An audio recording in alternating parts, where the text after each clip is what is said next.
I feel like I'm going to see you on the cover of Forbes at some point, okay? Went to college at 14, graduated high school and college at the same time, okay? Wanted to be a professor of literature, started working at 12 years old, okay? And then at 13 said, I've learned everything I need to learn. I'm going to go find a paying position. Wanted to be a pastor, a part of a music school, loves opera. Wanted to be a doc, like... Dude, is there anything that you don't do? This is my career. I love this. Like, I got my own store. I wanna have multiple. You gave former BDP guest Jose Prosper a suit. That's right. Yeah, absolutely. Who hooked you up? Your boy right here. That's right. What's going on, everybody? Welcome back to the Burn Down Podcast. I am Eric. This is Justin. In the studio today, we have a good friend of ours. His name is Seth Stahlmann. He runs I'm gonna Tweeds. pause you. It's Seth. What did I say? You threw an extra T in there. An extra T in there. Oh, because Steth.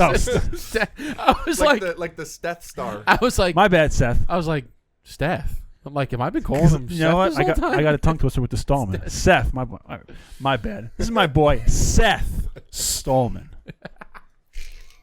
I love it. Right. So he runs a custom clothier shop. Is that what you call it? A custom clothier shop or custom suit shop? Yeah. Called Tweeds. As you can see, if you're watching, which you probably are, you can see he's in a three-piece suit. He even bought suited and booted. Well, not booted, but suited. He looks how we used to look when we first started the podcast. Now we just look like bums and hoodies and hats. I don't want to say bum. I don't look like no bum. All right. When you compare it to this. But anyways, Seth, not Steph. What's up, baby? How you doing? Very good. Very happy to be here. I know. It's been a long time coming. We've been trying to get you in. Yeah. We made it work. We did. I know when you first moved up here, because you came from Florida, and now you're in Rye, New York, with your with Tweeds. It's a very nice store, by the way. I was in there. Thank you very much. What do you think of the weather? It's because you're a native Floridian. Well, no. So I was born in Poughkeepsie, but my family moved down to Florida when I was pretty young, like 6. So I have distant memories of the snow and maybe trying to help my dad shovel, but probably wasn't doing much at 6 years old. But yeah, no, I was excited for the first snow. I haven't seen it in like 15 years. We got walloped. We got walloped. We've been getting a lot of snow this year. This was a lot of snow. I spent 5 hours shoveling the snow this season. Yeah, we've gotten a lot. I had family actually up from Texas, and this was like the first. They came up for my son's first birthday, and it was like, all right, you guys want, because some of them have never even seen snow. Some of them never went sledding or nothing. I'm like, here we go. -5 wind chill, 16 inches of snow. Yeah, welcome to New York. Eric, you want to pop the the BDP ventilation 9000 system that we got over there? State of the art technology. God, to be honest, it works wonders. So, Tweeds Eric was, you're saying this is custom clothing. Are these completely bespoke suits and clothing? So down to the stitch, we get to decide every single detail. It's the best way to make a suit. Now, for people that don't know, what's the difference between bespoke and a tailored suit? Yeah, I mean the main great question. I didn't know there was a difference. There is a difference. Yeah, I didn't know that. There's levels to this game, right? So levels to this shit. The bottom level would be like your ready to wear. Usually they're going to be mass produced. Sometimes they'll buy really nice fabrics, and to me it's just an insult because they'll make them in the cheapest way. So you take a beautiful fabric, glue it all together, and then stick it in Saks Fifth Avenue and call it a day. It's like an off the rack suit. Yeah. That's off the rack. That's the bottom of the barrel. Tailored is like the next step up. Usually they're pre-made garments that, people buy and then have it taken in here and there to make it fit a little bit better. So, if you're like a young college student and you don't have much of a budget, like that would be, a pretty respectable way to just like get your foot in the door. And then, so totally start to finish is bespoke. Yes, absolutely. So, I thought tailored because I had that jacket, the tan one. Like I say, it was my first tailored jacket, but I guess it's really my first bespoke jacket because that was fitted and custom made for me. So. Yeah, so you get to pick like all the details. Yeah. You try it on and make tweaks and here and there and all that. That was my favorite jacket. I unfortunately had to get rid of it. I had to give it to my cousin because I didn't fit anymore. Now with that comes a higher price tag. Okay? Yeah, so just beware. But I will say I have a a few bespoke suits. Like my wedding tux was bespoke, and I have a couple of suits that were bespoke from a tailor that his father actually introduced us to, and nothing fits like a bespoke suit. Yeah, right. so nice. Like when you get it on, and it's like, As soon as it hits the shoulders, you shoot the cuffs. dude, it like, Oh, you know, like that's it. You shoot the cuffs and it just yeah. pops into place. You know what's really nice too is when you like you can really tell when it kind of like it hugs you a little bit. Yeah. You know what I'm saying? Like when you get a tailored one, you always have to get it off the rack. You fit your biggest measurement off the rack. If you're biggest chest, you get the bigger chest because everything else can be tailored in. You can't really, you know, if you got a small, you can't bring the chest out. But when you get it bespoke, everything fits. So then it kind of like hugs your rib cage just a little bit, like a little, not tight, but like a little hug. Feeling sexy. It's like the jacket hugs you a little bit. You're like, yeah. ooh. We Yeah, like to say it holds you in. It's kind of nice, you know? It feels definitely Gives you a different. nice little, you know, you put the jacket and it hugs you a little bit. It's nice. Like it's true. It's like very, a welcome very true. hug. You know? Yeah. Hey, how you doing? So how did you even get into this world of bespoke clothing and bespoke suits? Yeah. How does one get into that? So I have a pretty bizarre story of how I got into it. I like bizarre. I could give you like the elevator pitch version, or we can go back. Let's go back. We got time. Bro, we're smoking right. a cigar. Let's We go got back. time. We go back. Come on. We go back. We got at least an hour and a half. Come on. Cool. Well, for me, like everything started when I was like 12 years old. Okay. I was homeschooled, which is pretty like, you know, unique, and like it afforded me a lot of opportunities that people in public school, you know, I think miss out on. You know, there's drawbacks and good and bad to everything, but the biggest benefit that it gave me was I had all of this time where I didn't have a structured education, so I could go out and do things. And How long were you homeschooled for? My whole life. Never All the way through high school. Never stepped foot in a public school. Really? Although when I was in high school, I became very academic and enrolled in some college classes. So that was most of my high school. I was doing college courses. Wow. I bet you that was almost because of being homeschooled. Maybe. Listen, I'm an advocate for homeschool, and Yeah. my wife and I are going to try to do it as best as we can with our son. I know it's atypical, but Yeah. I've read a lot of. I've heard that there's a lot more pros than there are cons to being homeschooled. Yeah, if you do it right, it's fantastic. It was your And- parents who homeschooled you? Yeah, my parents homeschooled me. Now there was we did a couple things, like they had in where I'm from like umbrella schools or co-op schools where like, you know, a bunch of homeschoolers get together like maybe once or twice a week. Yeah, I and heard do that classes. too. Yeah, Yeah, so I did some of that. it's like study groups. Yeah, I did a lot of my courses online. You know, pretty much I think most states have like an online schooling system. So when I was in Florida, it was Florida Virtual School. So I got a lot of my credits through that way. Because I imagine like you can just, all right, take the test, and if you know the material, you pass the first grade, go on to the second grade. Like as long you don't have to go to a school to have some teachers sit there for 8 hours a day and teach you the stuff. But how do you you can know learn if it it's elsewhere. official that you passed the test though? Take the So- same test that the Yeah, schools take. So that's actually how I got into Oh, college okay. when I was 14. Was Wait, you went to college when you were 14? yeah, I started. So What? All through high school, I was in college. Now, I was technically a dual enrolled student. So What? Hold the phone. Dude, you just went. You can't just go pat like you didn't just say what you just said. You know what I mean? This is a pattern. We're gonna see this a few damn. times. my man. What's your IQ? 210. How big is that I brain wish. in there? I wish. Well, I got a big head, so you know it is pretty. Maybe it's mostly skull. I don't know. Man.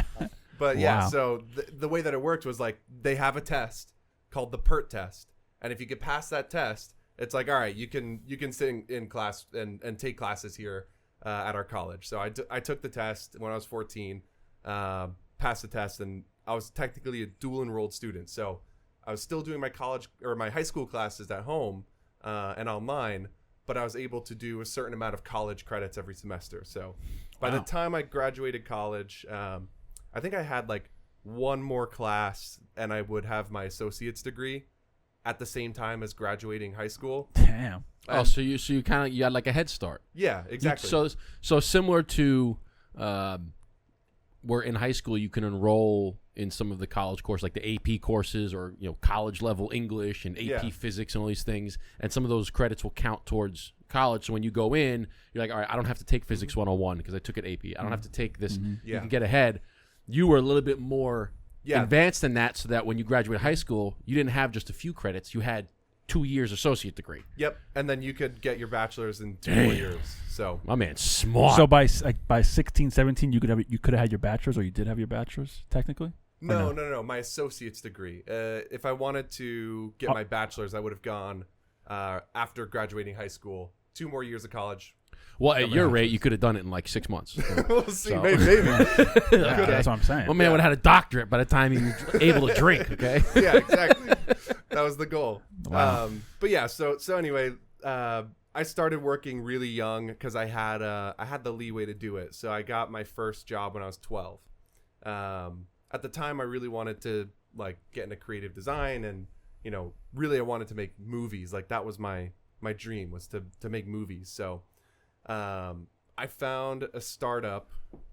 There was like in Sarasota where I was working at the time.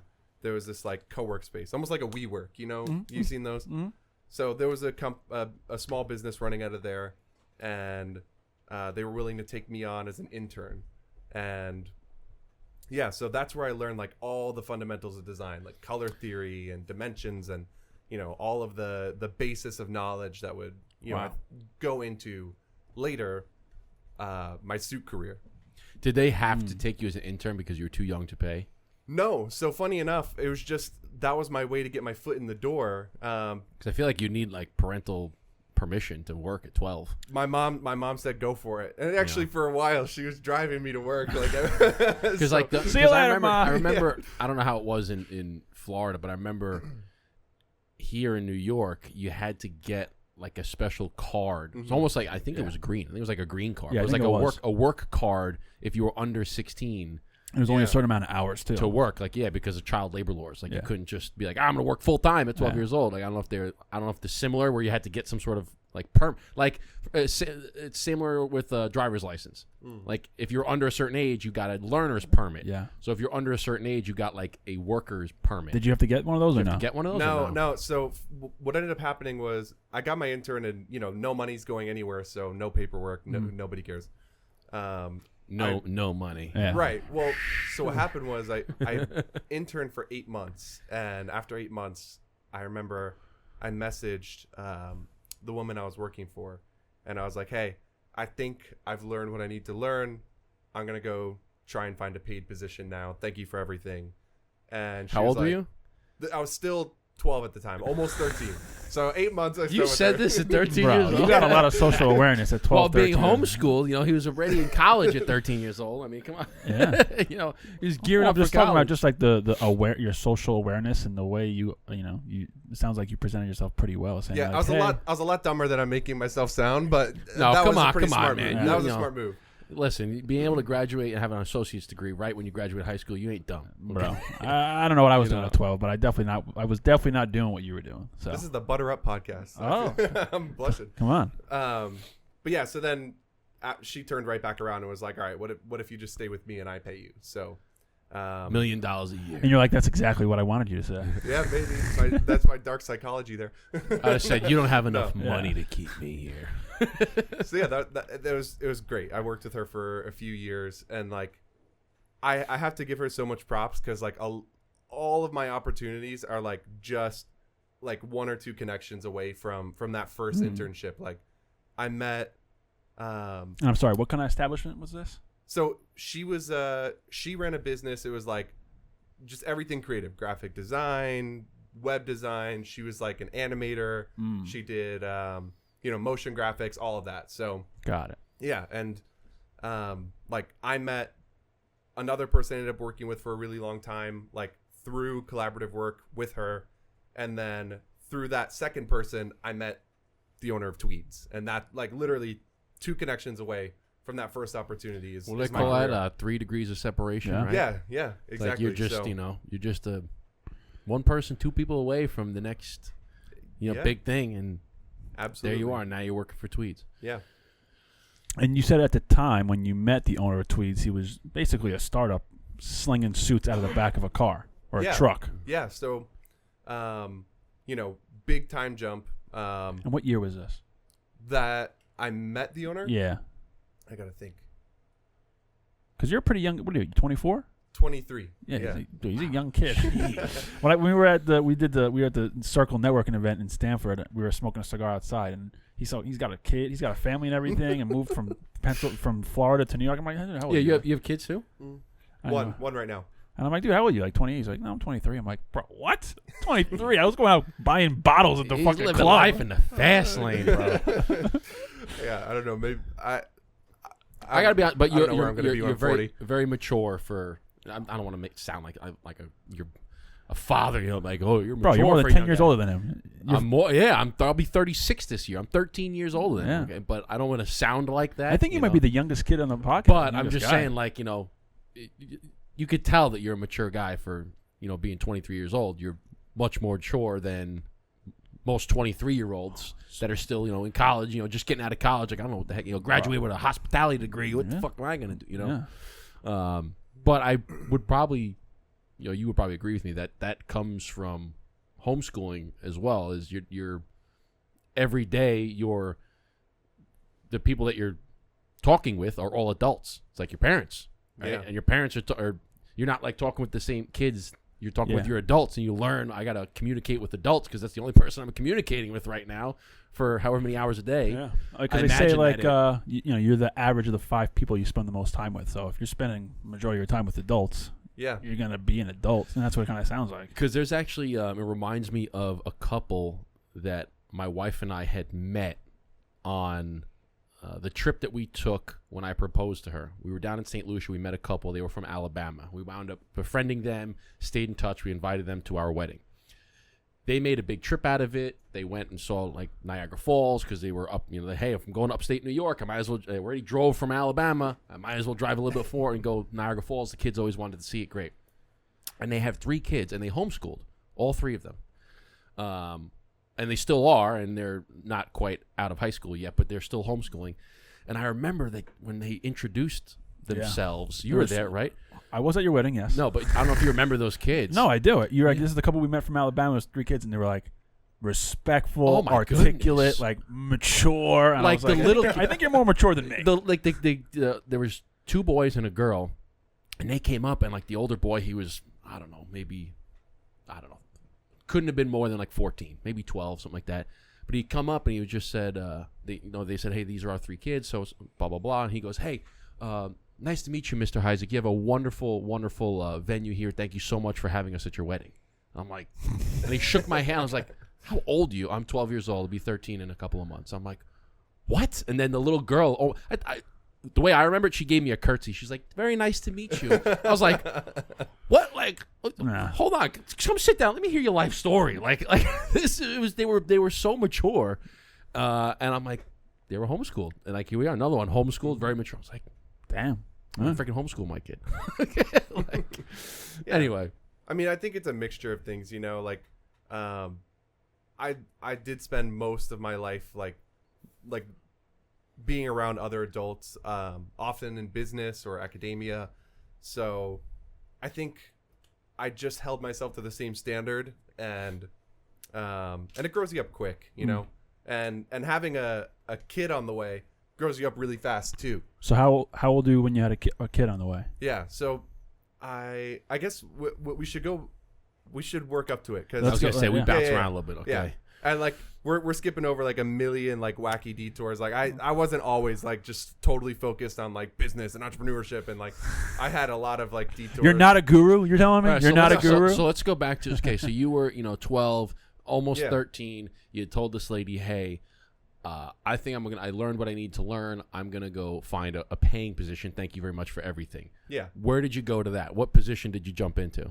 So she turned right back around and hired me. And hired you. So now you stayed with her. So I stayed with her, and we worked together for a few years. And that really was prompted by like, yes, I had ambitions of like what I wanted to do, but I also like, amazing parents, wonderful family. I had an amazing upbringing, but we were a big family with little money. So like part of what I was doing was I wanted to contribute to the house and make some money and bring some money in. So the fact that she turned right around and hired me on the spot was just like, that was huge for me. And as a kid, you're probably like, no matter what, she could have given you friggin', $4 an hour. You'd be like, oh, I'm rich. Yeah, I'm rich. Well, that's where we diverted, because I said, what year was that when you got the job and you met the guy from Tweeds? So that's where we kind of diverted. So you were with her for a few years. Yep.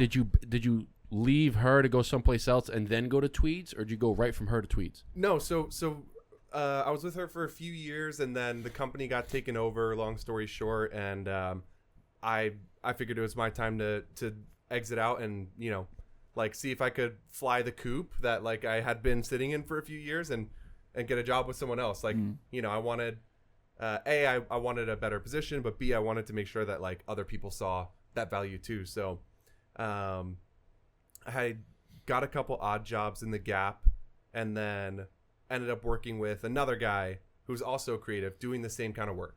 And him and I worked together on and off for a long time, for like probably 4 or 5 years. Really great, like creative person, also running a very similar business. And yeah, I mean, there was a period where like the academic side of me and the entrepreneurial side of me were like battling. I was either going to become, a professor and go the college route and get my doctorate. I've always been really passionate about literature and reading. And there's also a period of time where I went to seminary for a year. I was going to be a pastor. Really? That's a whole nother detour, but Christian man.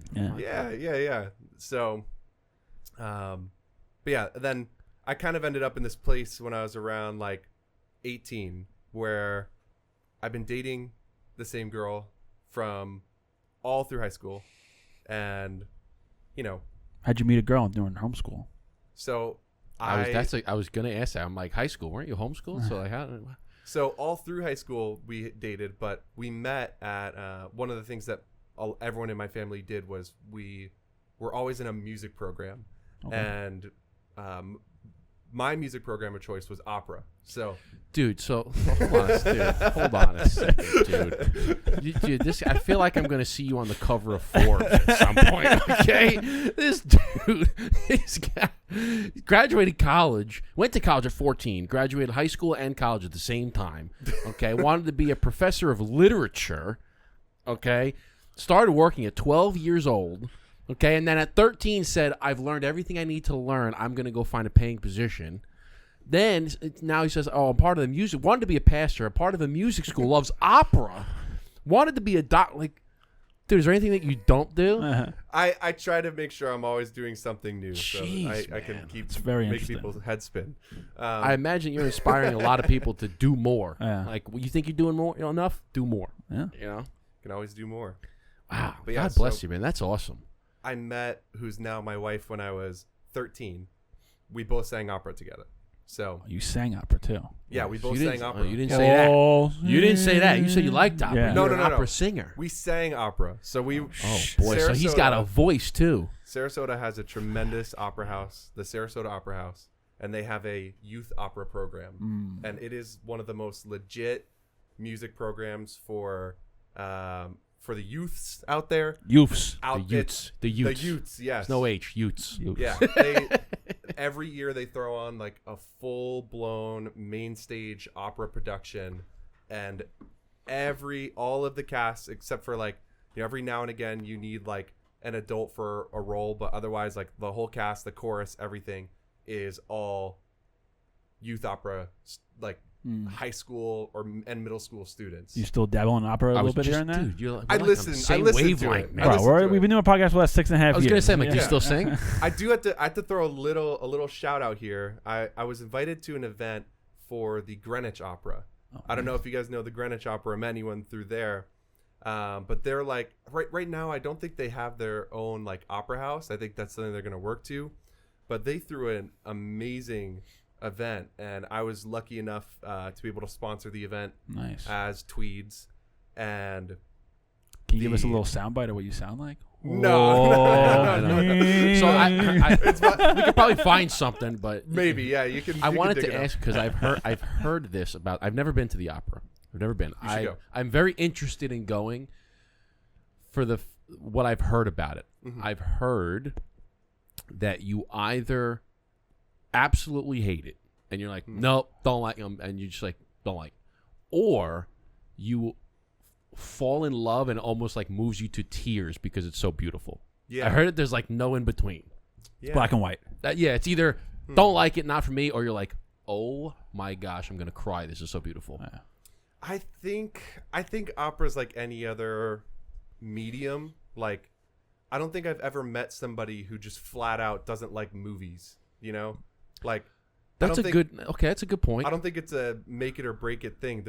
Opera is such a wide blanket term for so many different cultures that have contributed to it over so many centuries. Like, So you know, what would you say? Like, go see Phantom of the Opera. that's not an opera. That's a Broadway show. Okay. See, Lesson learned. Now, Yeah. see, that's what I would have gone and see. Phantom of the Opera. I say, hey, they're opera singers. Go see Phantom of the Opera. Not an opera.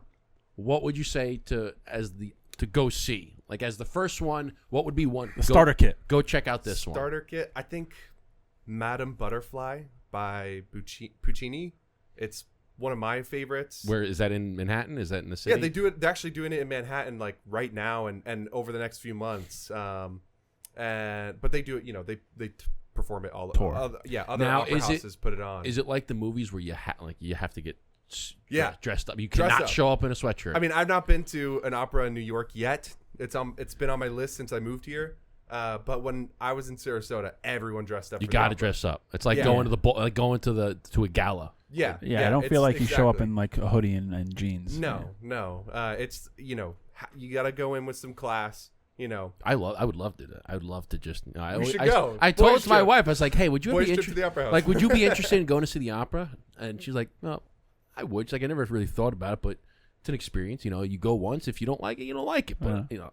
She's like, I just feel like I wouldn't understand what they say. I'm like, I don't understand half of the music I listen to sometimes, and you still, still like it. Yeah, like what? That's a good point. Like, what is? I don't think I'm asking this right, but like the objective of opera, like it's. I feel like it's just like very deep and long singing. It's like Well, you're sometimes telling a story, right? Is it hard to understand? Like I feel like it's a lot of sounds more than words. Maybe I'm wrong. Well, they're singing in a different language, aren't they? Usually there is English operas, and a lot of the youth operas we did as a kid were English operas because it's hard to get a kid to memorize like Italian or something, pages and pages and pages of Italian. Although we did sing a lot of concerts where we learned a opera song in Italian or in Russian or whatever language it is. Okay, so it's different languages. Okay. That's why I don't understand it. Well, Okay.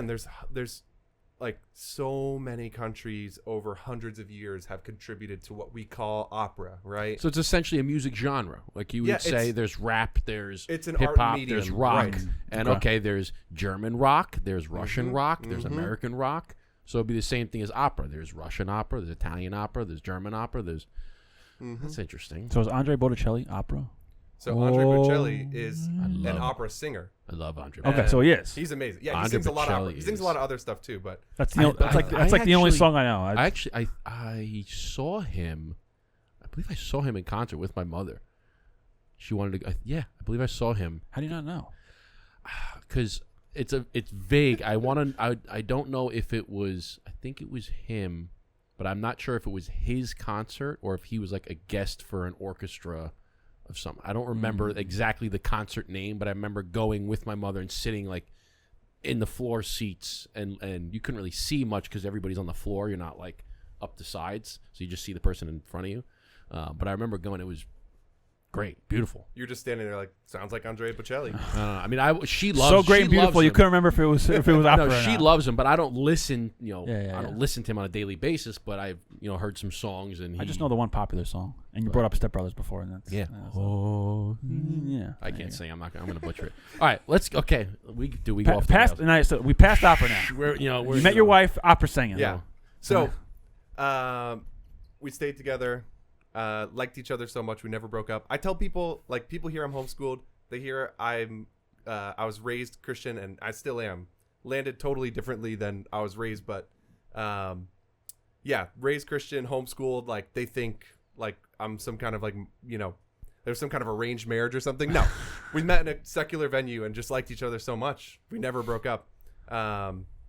And when I was 18, funny how there's that like stigma, right? yeah, there's Somebody says like there's a homeschooler stigma. Yeah, they're like, would you marry your sister or something? Like they just put, it's like, no, dude, I had the same childhood you did. I just didn't go to school for 8 hours a day. I learned at home. Like, Yeah, you could do a lot with those 8 hours, I feel like. well, that's what I see. That's what I say too. I'm like, I don't need, you know, you going to school for 8 hours a day, and I'm like, I could teach all of kindergarten through 5th grade in like 6 months.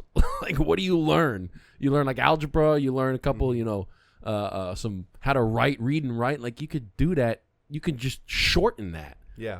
I feel like there's a lot of wasted time in the public school system. But anyway, another story. Yeah. But yeah, so when I was 18, I figured, or really, I proposed younger than that, but I proposed when I was 17. Damn. And I was like, this is it. This is the one. Still together. Thanks be to God. She's the love of my life. are you guys the same age? She's a little older than me, just a touch. She's So you didn't need to get permission. she's 2 years older than me. Well, you did need that permission, but not legally. yeah. So you got that game where you got the older lady. Nice. Yeah, Hell exactly. He likes some older, bro. My first that girlfriend was older than me too. Nice. Nice. There you go. Yeah. So when I was 18, I had known about Tweeds from the startup space, and at the time, Tweeds was a mobile suit shop. So this was, you're 23. This was 18. So what was that? That's Not too long ago. 5 years ago. Yeah. So this is like early, like 2019ish. Yeah, 2019ish. Exactly. Okay. Yep. So I had known of Tweeds through the Sarasota startup scene. They were like this new business on the block that was like, you know, kind of a breath of fresh air. Every business was some kind of digital marketing thing. Like, that was the big thing at the time. So, you know, he was making some waves as like this entrepreneur, like, who decorated the inside of a box truck and was slinging custom suits out of it. And like, it was a cool business. Wild, dude. That's wild. Yeah. It was really cool. And like, his story is cool. Like, maybe, I know he's going to come up and visit sometime. I'd love to. We should swing him over here and just have him do it again. Come right back for round two. Yeah, absolutely. We got an extra microphone. Yeah. But his, you know, so he sold his car to buy the first truck because his dad was in the dry cleaning business. And I guess like one day he was like, I keep cleaning these awesome suits. Why don't I just make them? So he started the business, and I got my custom suit for my wedding with Tweeds, my first suit ever. Wow. Like, that was, and from then on, it just like that was a moment. Throwing that suit on was tremendous. Crispy. Yeah.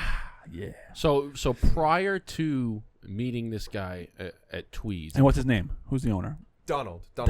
Carlson, yeah. So prior Shout to, out to Donald. Shout out to Donald. Prior to meeting Donald, prior to getting your first bespoke suit or tux, was it a tux or suit? Suit. I just said suit. Prior to getting your first bespoke suit,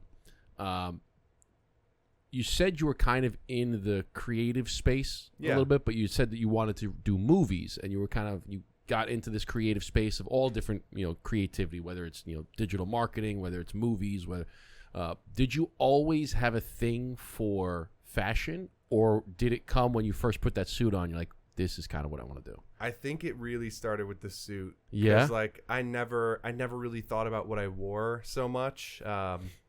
And you know, it's funny because I got into the design space because I wanted to make cool stuff. Like, I wanted to make movies, and I wanted to, you know, make animations and whatever. Like, I wanted to make cool stuff. And I think over the years of, like, you know, first I needed money because it was a necessity, and then I was just chasing money for years and years. Like, I kind of lost like why I got into it in the first place, and found myself like, you know, because I didn't immediately, you know, put on the suit, turn to Donald and say like, you know, let me join your company and let's do big things together. And like, you know, there was years in between me getting my suit and me joining. And what happened was I got out of the startup space. after getting married and got my first corporate gig, and I was doing all of the video production and graphic design for a real estate association, like a realtor association. Yep. And so going from like the startup scene, which was kind of like, you know, it was great because like there was all these ups and downs. Like when the years were good and you were on a startup that was going, things were great. You were getting paid. You're getting all this free stuff. I every couple of years I'd get a new computer just to keep up to date, and then like, you know, the startup cycle, if it doesn't stick, the startup goes down. Then yeah. And then it's like, you know, you might have a period of time where there's no work unless you want to go and make your own startup, which and then you got to go ride the roller coaster again. Yeah. So after getting married, you know, a little bit of time into being married, like it was pretty quick. Like I think like 8 months into being married, I was like, we decided to have a kid. And get right to business. So you got married. You proposed at 17. Yeah, married at 18. Married at 18. So you had your first kid at what? 20. Yeah. So you couldn't even pop a beer to celebrate, man. Not yet, no. No.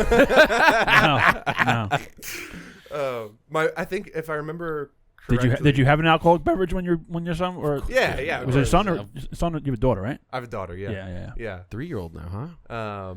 Yeah. She just turned 4, so my timeline is like give or take like 6 months on everything I say. Yeah. My life is it's a lot. Listen, you've done a lot in only 20. You know. Yeah. From figuring the last 10 years. Yeah. You've done a lot. Yeah. Yeah. Going from 12, your internship, to 23, having a kid. Yeah. Having a 3-year-old working, you know, successfully at a bespoke clothing store. It's like you've done a lot in those. Yeah. Graduated high school, graduated college, multiple jobs, you know, in and out of different industries. Yeah. Done a lot in 10 years. I think at 25 I'll take a nap. Yeah. No, you won't. 25, he's like, what's the next thing? You're going to lay down and be like, nah, can't do it. You know what? I'm going to go to like doctors in neurology, become a neurosurgeon or something. Now, Seth, I want you to do this. I want you to take off the headphone and see the sound difference when you start talking. So just let's continue to talk. Oh, yeah, no. You're right. You're right. You know what I mean? That sucks. It's way different. It's completely different. I want to get hearing aids now. Yeah. You want headphones and a microphone in front of everybody now. Well, it's funny because like we tell people this with the headphones too, and we'll be sitting for 2 hours and they take the headphones off. They're like, whoa, dude, I felt like I was connected, like I was in it. Yeah, like I was in this little bubble, and then but all right, so now you're fully on in Tweeds. Basically, we're still hold the phone. Slow down there, big fella. This is can't press the FF button just yet. Slow down. This is my motivational part of the podcast. Oh, here we go. Here we go. This is the clip right here. I got my first corporate job because I had a baby on the way, and I wanted something stable, and that was like, and no shade to that job. That was such an amazing opportunity. Everyone I worked with was absolutely lovely, like amazing people. Butter Up Podcast. Wasn't for me. Yeah. I realized like somewhere along the way, I was sitting at it was the first job I ever had where like, you know, I was excited that I got hired. They were touring me around the place. They showed me the studio that I was going to run and all this stuff. And then they showed me my desk. And I looked at that desk. And the first thought I had, like instantly, was how many hours am I going to burn away sitting in this chair in this corner of the room? And that thought was like, it was like a little like cancer. Aha moment. Yeah. Well, it was like a little cancer. And like over the time that I was there, it just grew and grew. And the funniest part, I tell this story a lot. I don't know if I don't think I told you this, but my manager, who was one of the best managers I ever had ever. She was amazing. My first day on the job, she gave me a gift. It was a little potted plant, and it was a clipping from one of her like home plants. And when she gave it to me, it was just like a leaf sticking out of a cup, right? And I'm working at this job, and like this thought hits me one day, and I'm like, man, I started doing this work because I wanted to make really cool stuff. And for the past however many years, all I've been doing is making content for Other people. for other people, right? And I turned and looked at that plant that she gave me. That's me And right now. It had grown so much. I stood up, walked out the door, checked myself into a mental institution. I shit you not. Did you? What? Yes, I had a mental breakdown because it all hit me at once. Like, all of this time, Wow. I was supposed to be doing something amazing. And You weren't. not that those jobs aren't amazing. Like, for the people who like are built for that, like and my coworkers were built for it, and they did amazing work, and they've really like brought so much value. You had different dreams, different visions. Yeah, like you said, some people are built for it. Some people thrive in environments like that, and in some cases, it can be fantastic. It can be a heck of a path. It could be a heck of a career. You can make a whole lot of money in certain scenarios. You climb the ladder. Certain companies, it can be wonderful. Certain companies, it can be terrible. Yeah. And it all just kind of, because I've heard, you hear stories like that. People are like, I was in corporate, and then like didn't like it, and I had to do something on my own, and they're super successful. But then you have other people like, hey, I was at corporate, and I bounced around from this, and this company. I stayed in corporate my whole. Next thing you know, they're like, I'm the VP of sales for worldwide, and they're like, I'm loving it. I got free reign to do whatever I want. I can hire whoever I can move, and they're like, I'm on the gravy train, and I love it. Yeah. So you legitimately walked out of your office and went directly to a mental institute. I went to the hospital. Directly from your job. Yes. Really? Did you call your wife at all or no? I did. Yeah. Did you walk there or you drive there? I drove. So as you're driving there, what were you thinking? I was thinking, well, okay, so there's a couple factors what's the too that I want to scenario? make sure that I include here, because it wasn't just that. I also the market in the place where I lived was like bananas. There was a huge rush of people coming in after COVID, right? Yeah. And so like rents went up like crazy, all this stuff. So I was making like a decent salary for like pre-COVID time, and one of the biggest like just like wrecking balls to my mental health was like over in the course of a year, I couldn't afford an apartment. I had a baby. I had, diapers and all these things, all these expenses that I had to pay for. I lost my apartment because I just couldn't pay the rent anymore, and moved back in with my parents, with my wife and daughter. And we, were huddled up in a room that my parents so graciously opened up for us.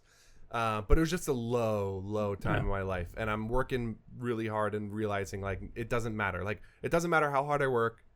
I'm getting paid the same amount, and it's not enough to live on. And I got a kid and a wife who are relying on me, depending on me. So there was like, all of that, just months and months and months of that brought my mental health to an all-time low. So I was thinking, and this is a dark thought, but I was thinking my life insurance policy through the company will probably serve my family better than me. Damn. Oh, and that was a brutal thought. For sure. So, and it's like, if I can tell anybody who's listening to this, if you feel that way, it's just not true. That money is vapor. Mm-hmm. It goes away. It comes and goes. People are value. You are way more valuable than any paycheck could ever be. Yes. Your daughter can't do anything with a boatload of money, like without her father. Absolutely you are not. way more what I mean? valuable to anybody out there. You are way more valuable than a paycheck, than any monetary situation. Money can always be made. You can make money doing anything. Yeah. You can always get a job somewhere else. You are way more valuable to your family than anything else. And your family's always going to appreciate having someone fighting for them. Than even if like you're not winning the battle, have hope you'll win the war. But just showing up and just doing what you can. Yes, absolutely. Right? Yes, absolutely. Just take it one day at a time. Wow. Yeah. What can I do today to help my family? It could be like I said, not monetary.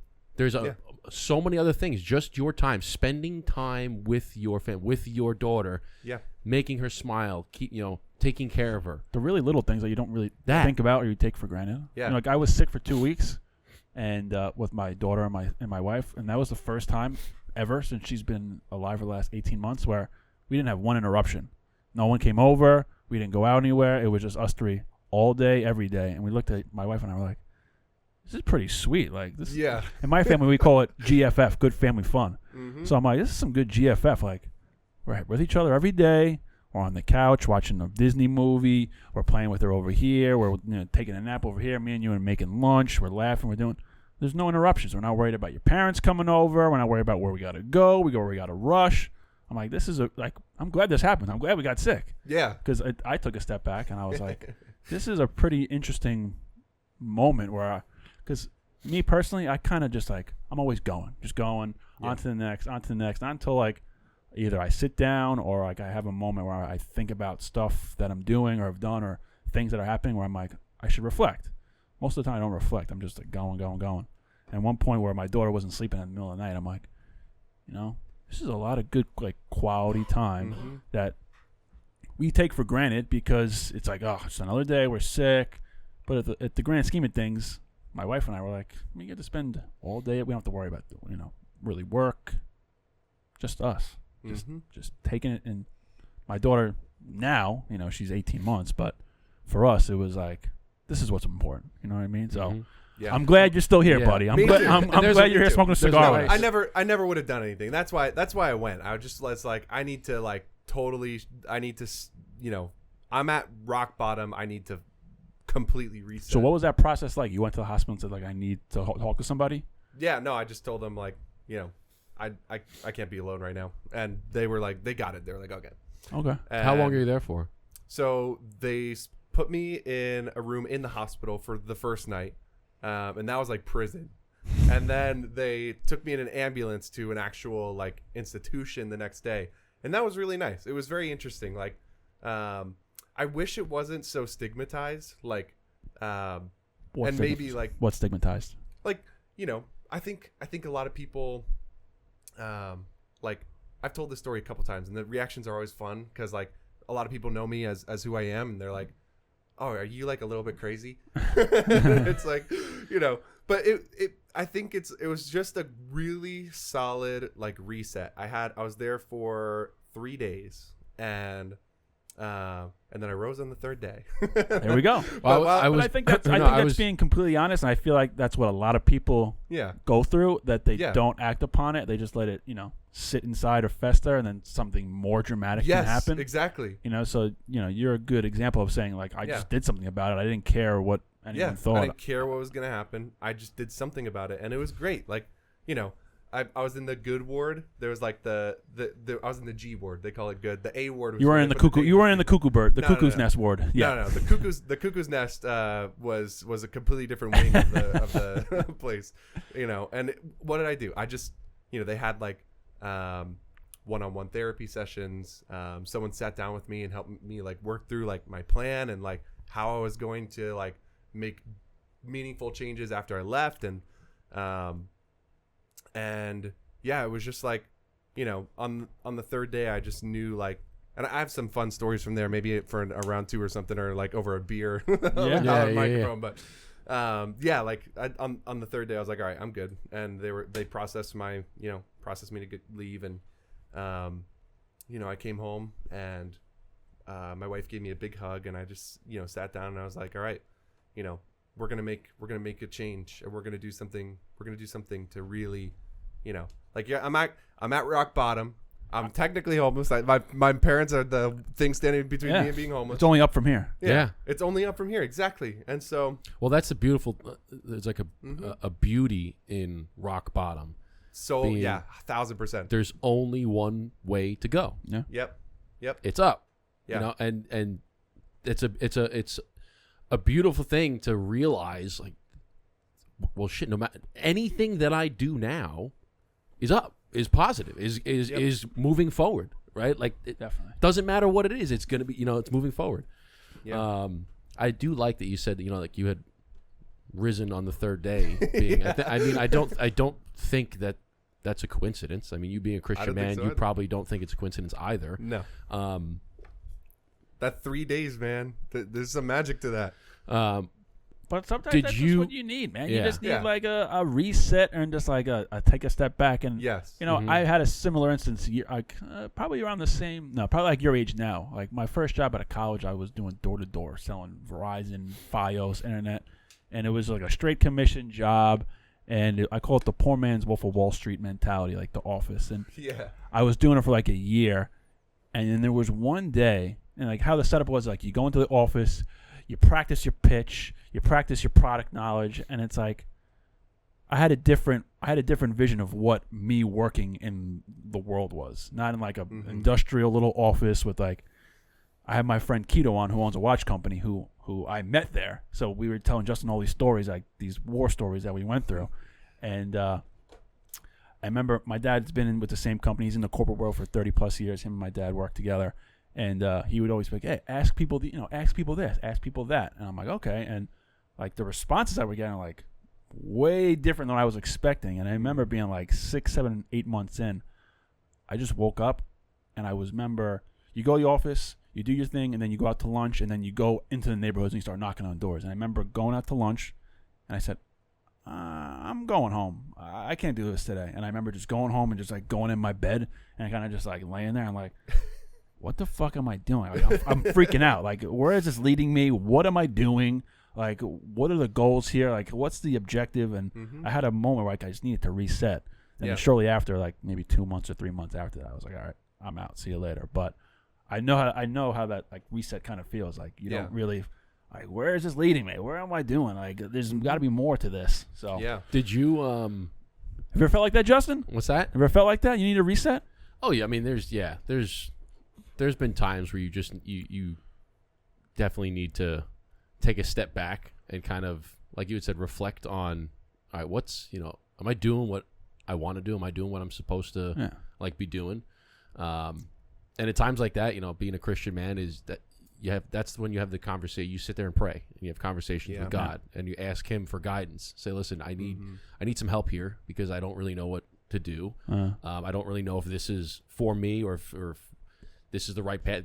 Give me some guidance. I need your help. And that leads me into asking you: did you have conversations? Like, did you sit and talk to God and say, listen, I need some help here. I'm at rock bottom. What do I do? So I didn't, and it's really funny why, because so this kind of ties into, I alluded to like going to seminary. So I went to seminary for a year. This was before all this happened. And at the time, I realized I had a lot of disagreements with the denomination I was raised in.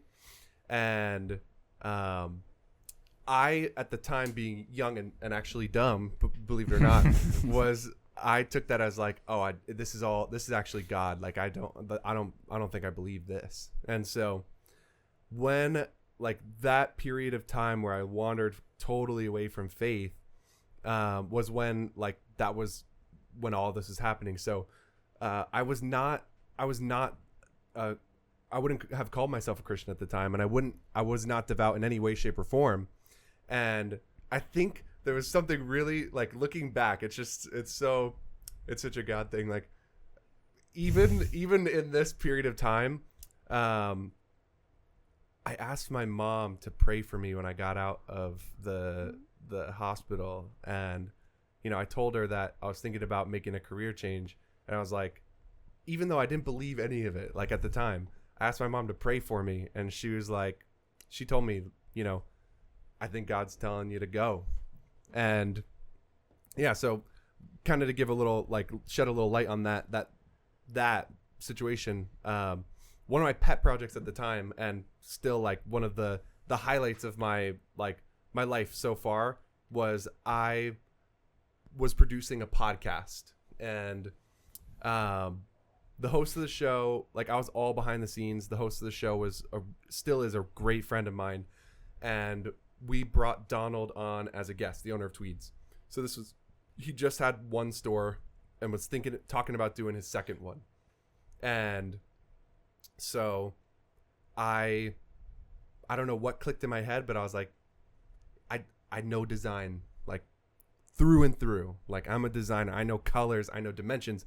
If I can design something to perfectly, like, print around, like, a complex box for a product, I could probably Do a human. figure out how to do a suit. Yeah, exactly. So I called Donald and literally, so I was still at my desk, my corporate job. I went back to my corporate job after for like a couple weeks, and one day, like, I just walked out into the parking lot and called Donald. You know, he was just on our show, and he was like, "Yo, what's up, man?" And I was like, "Hey, I see that, you know, you talked about you're opening another location. Like, do you need another guy?" And he was like, "Yeah, you know, we're trying to build the team a little bit more. You know, who'd you recommend?" And so I was like, "Me." The guy calling you right here, guy. Hello. Me. Yep. Hello. So he was like, "All right, meet me for coffee tonight." McFly. Hello. I went and met him for coffee, and the next morning I put in my 2 weeks notice at my corporate gig. Damn. And like what did you guys talk about at coffee that made you like, yeah, this is it? Well, he kind of laid it out. He was like, "Look, this is how we do things. Like, this is, you know, it is a sales job. Like, you're the lion's share of what you bring home is going to be based on what you're willing to put into it." And he told me, like, you know, that he's going to expect a lot, and like kind of gave me like a little bit of like almost like a scare you away. Like, don't do this. And well, he I wants was to see if you're ready for it. Yeah, exactly. And I was at that time, I was so hungry to do something that, you know, like it was the whole, like, the crux of my problem with my last job was like, it did not matter how much effort I put in. I would get my little pay raise every single year and like nothing else. And I'm a motivated guy. I want to do big things. I have ideas. So, you know, being in an environment that, like, whether they know it or not, the structure actively discourages you from like taking on that extra and exploring big ideas. Yeah, you know, it was crushing to me. Yeah, I would always use the example like when I at that crummy sales job, right? I had to do interviews at some point, and one question I would ask was, because it was a sales job, I said, would you rather get paid, if you were a dishwasher, would you rather get paid a certain salary to wash X amount of dishes, or would you rather get paid for every dish that you wash? Every dish. Yeah, everyone of course said, I want to get paid for every dish that I wash. I said, all right, well, that's what sales is, and that's what you got to do. It's all the amount of work that you put into it. Yeah, because there's certain situations. You create your own destiny. Yeah, there's certain situations that if you don't have any sort of incentive, right, to the harder you work, the more you get paid. It creates an environment of, I'm only going to do enough to stay here. Yeah. And I'm only going to meet my quota and not go above and beyond, because if I go above and beyond, I'm not going to get paid more. Or if I'm only like getting paid to do X amount of work, I don't want to exceed too much, because then that becomes the next quota, and then I'm going to have to do even more for the same amount of pay. Yeah. Do you know what I'm saying? Like, if there's no accelerator, say, hey, listen, here's your quota. You got to do 100,000, whatever. Just pick a number, 100,000. But if you do 120, I'm going to give you 20% more. You did 20% more than your quota, I'm going to give you 20% more. If you do 140, you did 40% more, I'm going to give you 40% more. Yeah. Right? If you don't incentivize that, then it's like, hey, you know, I want you to do as best as you can. It's like, yeah, but if I do 120, you're not going to give me more, and then my next quota is going to be 120. So now I'm going to have to do this more work for the same amount. You know, so it creates an environment of people only just making it maybe a little bit more. Yeah. Mm-hmm. And they don't push the barrier. It's like, you want people to push the barrier. Like, if you go more, I'm giving you more. And I think what you fall under personality wise, because people think a sales job is you have to be this loud, eccentric, outgoing personality, the best person in the room, which I don't get that. I don't get you as the big, loud, eccentric personality. You know, I feel like you're more the reserved guy, listen, learn, but you're very intelligent, articulate, and you can be able to portray what you want to say. And I think that sales can be for anybody. You just have to have that hunger and that certain mindset. So anyone who thinks they want to join sales but they don't have the big personality, Seth. Well, I hope you don't take that as a compliment. No, I don't. Well, I say this too. I say that if I didn't get into this, if someone like went back in time and, like, you know, just nudged me one way, like, I would be a college professor teaching like the classics. Like, that's just me. Like, I want more. Yeah. Well, I always say that, you know, when you were saying that sales is for everybody, I've always said that doesn't matter what you do, what industry you're in, you are a salesman. Mm-hmm. And what 100%. And what I mean by that, people say, no, like what if you work at McDonald's? You're a cash register at McDonald's. I said, how did you get the job? Mm-hmm. Keep going. Like, also, can I also take a say, wicked whiz? Hold on. Can you Okay. imagine how good McDonald's would be if those employees made a commission for every burger sold? But true. But what I say is, I go, okay, well, how did you get the job? I applied for it. Did you have an interview? I did. Okay, and then you sat and talked with them, and then they offered you a job, right? I said, yeah. You sold McDonald's on yourself in the interview process. That's what an interview is. You're selling. You have to sell yourself to the employer so that they pick you and they buy you with an offer. Yeah. Like, so everybody, It's it's a deal. You're in sales because you have to make a good pitch about yourself and your experience and why this company should hire you. Yeah. Regardless if you're going into a sales position, you have to sell yourself. So like, everybody is in sales at some point or another. If you ever have a conversation with somebody and you're trying to persuade, you're having a conversation with your wife, trying to figure out where you want to go for dinner. And you're going back and forth like, hey, well, I think we should go here because the appetizers are great. And you remember the drinks were really good and the environment's really good. I want to go, yeah, but this one's a lot closer. And you're selling the idea of going to this restaurant. Your persuasion that's sales. Well, like it's funny. Everything is sales. Yeah. My little brother brings it up a lot because I remember I'm the only one of my siblings who isn't pursuing a career in music. All my siblings are super musical. How many siblings do you have? 6. Holy Now, wow. Damn. my two All of them in music. Yeah, All of them. my 2 youngest siblings are not at a place yet where they know what they're doing. But How far apart is the age gap between all 6? I got 2 older siblings. The oldest is 28. And what's the Youngest is 8 years old. So 7, 28. So that's what? 20 years. 20 years. Yeah. Man, your parents been getting busy for 20 years, man. God bless. 20 God years. bless. Have a kid 3 years later. Have a kid 3 years later. Have a kid 3 years later. God bless so- your mother. We should I say. know. God Yes, bless your mother. Yes. But yeah, so my little brother, like one of his like main like sources of income is he teaches private music lessons. And I remember we were talking one night and he was just telling me about like, you know, how difficult it is to get students. And I had this whole conversation with him. I was like, dude, what you're doing is sales. And I was well into Tweeds at this point, and I was like, this is what you got to do to get good students and to keep them.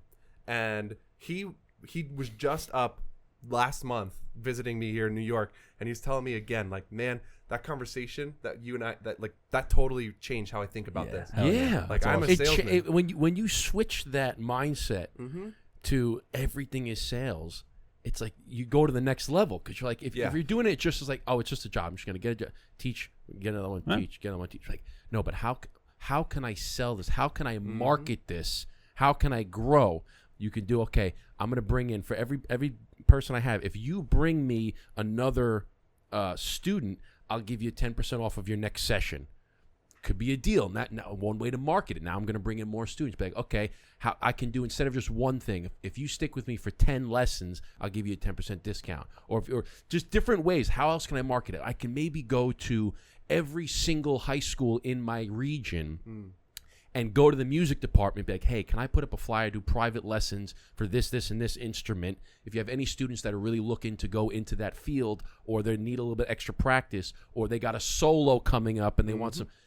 Put up a flyer. It's all sales. And it's all marketing about how to get your, and that's when stuff starts, when you think of it that way, instead of just, I'm just a teacher, I'm just a tutor. No, I'm a business owner. I need to sell my product. My product is teaching. How do I sell it? Yep. 100%. Then things start turning around and all the wave of students coming in. And then you're like, well, holy shit. I think his biggest stroke of genius was like, he got like another big homeschool family. Like he got like a group bundle for all of the kids. Yes. See, the perfect example, right? I'm a homeschool kid. Maybe I can go to other homeschoolers that want to get into music, but they don't have the high school music program that you would get in a public school. No. I can be that. That's sales. It's all sales. So, I wanted to ask you. You had mentioned how during you had kind of lost your faith a little bit. Yeah. And then you went through this dark period. and then you had asked your mother to pray for you, and she was saying, I believe God is giving you, is telling you, giving you a sign right now to go into something else, to go, right? Yeah. Do you think that this dark period, and then now coming out the back end of it, has that rekindled your relationship with God? Have you found your faith again? Yeah, it's funny because I have found my faith again, and it came about like it's so interesting, man, because like I started at Tweeds, and I was fifth guy brought on, so we're a tiny business, like and I had quite a bit of success, and like I was growing and doing well, and like just pushing to go to the next level, and this is my career. I love this, like you're gonna be doing this. Yeah, forever. I got my own store. I wanna have multiple, like You gave former BDP guest Jose Prosper a suit. That's right. Yeah, absolutely. Who hooked you up? Your boy right here. There That's you go. right. He was actually in today. We did a couple adjustments on his tuxedo, and it's just perfect. I mean, Nice. it's He's perfect. a great guy. Yeah, Shout out to Jose. Shout out Jose. Yeah, great guy.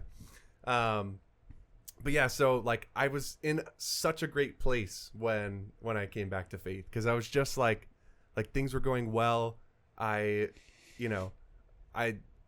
My first goal, like when I came, like I didn't think like really big. I just wanted to make enough money to like get my wife and daughter into an apartment or a house like that was theirs. Like I didn't want them to live with my parents anymore, and like I crushed that goal, and like everything was great. And I was just in the car one night. Everything in my life is going good, and like it was just this like weird time. I was driving a lot between Tampa and Sarasota at the time, because I was working in Tampa and my parents lived in Sarasota. So for whatever reason, I was driving back up to Tampa to go home. What's that distance? 1 hour. Yeah. Okay. So I was in the car 1 hour. For whatever reason, I wasn't listening to music, which I always am, and it was just quiet. I felt this really like strong tug at my heart, and I couldn't tell like what I was feeling. And this thought just hit me, and I was just like, there's so many people praying for me right now and for my family. And so like in the midst of like everything is good, like I got my mental health back on track, like my physical health. I dropped 50 pounds from the time I started at Tweeds, just going to the gym, get my diet right, which by the way, best antidepressant in the world. Yes. Gym. Yeah. Yes. Going to the gym, eating good, and having a career that like you're passionate about, and you see the growth potential, like having something to look forward to and look up to, like that's the best antidepressant in the world. I agree, 100%. Are you a morning gym guy or a late night gym guy, or whenever you can get in? Right now, it's whenever I can get in, but if you could pick, I want to be a morning gym guy. I am a night owl, like through and through. Like I've tried so many times to like bring back my sleep schedule a little bit. But to be honest, it's one of the things that makes this gig really work for me, because like sometimes I have early mornings and I can do an early morning, but most of the time, like I don't open my shop until 10 a.m. So like, I can stay up until midnight or something like that, sleep 6-7 hours, but yeah, I'm a night guy, but I want to be a morning guy. I aspire to that. Yeah, I'm a little bit of both. I can stay up late, but I also like waking up early. Yeah, I like the way the smoke is coming through the microphone, by the way. You like that, that's right? Cool. Yeah, that's cool. Comes out cool when you try to do some content. Mm-hmm. But I'm more of a There you go. You gotta get a video of you doing hot that. mic. That was pretty cool. That's a hot mic for sure. But I think there's something different about being up early. Yeah, when no one 100%. else is early and you're working out and you already it's 6:30, you're already home taking a shower, ready to start your day. You're like, shit, I just crushed the gym. I'm ready to go. Yeah, and me and my wife are both night owls, so like if I get up early, like she had enough early mornings and sleepless nights with a baby. Like whenever she can, like she could sleep as late as she wants. That's But if I wake up early, it's just me. It's quiet. It's nice. Yeah. By the way, I noticed something, and I think it's awesome. Huh. Your signature on your cuff here. Oh yeah. Yeah, it's fresh. Is that a treble clef that you? Is this like so the S? It almost looks like a musical note. Yeah. I say it's up for interpretation. I think when I made it, because I don't actually sign my name that way. I don't know, but I noticed it. I'm like, that's like cool. a little paying a little homage to your musical background, if it is. But I'm like, that's pretty cool. At the time, I was like, I'm a baller. I'm gonna make it a money sign. That's what that is. That's what it. But now it's up for interpretation. I think it's looks- cool. A it lot looks of people cool. think it looks like a treble clef. So I I thought you were shouting out my cufflinks. No, I can't. That's a gift from my wife. Well, I can't see what they say. That's a Saint Benedict cross. Oh, what's the letters all the way around? It's like a whole thing. So we can work up to there. A lot of people listening already know where I landed in terms of my faith, but yeah. So long story short, I knew I had to go back to church and I had to get right with God, but I didn't know like where to go because I knew like I had I tried to be a pastor. I went to seminary and everything. Like I did the dang thing, and I knew I had to go back, but I couldn't go back to where I came from. I was called to something different. Yeah. So now you're full on Tweeds. Well, right? hold on, let him finish. Tweed. I want to hear where he went. I thought he was done. I thought you were. No. I thought you were I finishing. love the beautiful thing. It's like I always said like you don't Sound like you were ending your statement. like you don't have to. The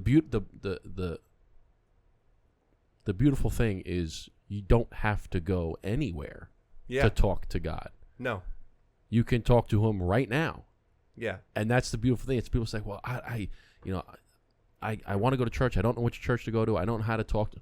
You talk to, just close your eyes and pray. Yeah. It's so easy. It's so good for you. That's another thing I would add to the best antidepressant in the world. Is, Yes. aside from working out, right? Fresh air, praying. Gosh, praying for the first time after so many years was like the hardest thing I ever did.